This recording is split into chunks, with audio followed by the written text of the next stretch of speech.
सोलापूर महानगरपालिकेची निवडणूक आता संपलेल्या आहेत. मग संपल्यानंतर कार्यकर्त्यांना उद्देशून आपण एक पत्र लिहिलं होतं. त्या पत्रावरती पालकमंत्री असं म्हणतात की 2 कदम पीछे नहीं 50 कदम नीचे गिरे हैं आणि गिरे तुम्ही टांग ऊपर, अशा पद्धतीची टीका आपल्यावरती. खरं तर मी जास्त लक्ष ते जे बोलतात त्याच्याकडे देत नाही आणि ते पत्र जे मी लिहिलेलं ते मी माझ्या काँग्रेसच्या लोकांसाठी आणि कार्यकर्त्यांसाठी लिहिलेलं.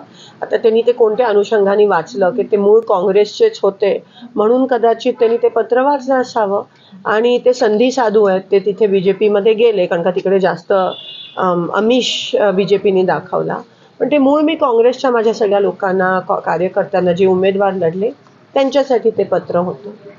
निवडणुका संपलेल्या आहेत, अशा वेळेस निवडणुका संपल्यानंतर जनतेनं कौल दिला तर विकासाची कामं त्याच्याकडे झाली पाहिजे. मला असं नव्हता अजूनही विरोधकांवरती टीका करण्यातच ते व्यस्त दिसत आहे. त्याच्याकडे आपण तेच त्याच्यावरून कळतं की त्यांची संस्कृती काय आहे आणि ते कोणत्या पद्धतीत हे इलेक्शन लढले. आणि मी एवढीच विनंती करते आणि मी वारंवार करते की सोलापूर हे प्रतिष्ठेचं शहर आहे. सोलापूरची एक सांस्कृतिक शहर आहे. त्याची पातळी हे बाहेरच्या लोकांनी येऊन कमी करण्याचा त्यांना काही अधिकार नाही आहे आणि त्यांच्याबद्दल मागे जे काही झालेलं ते उघड आहे म्हणून त्याबद्दल मी काय जास्त सुभाष देशमुख असं म्हणाले की काही लोकांना यश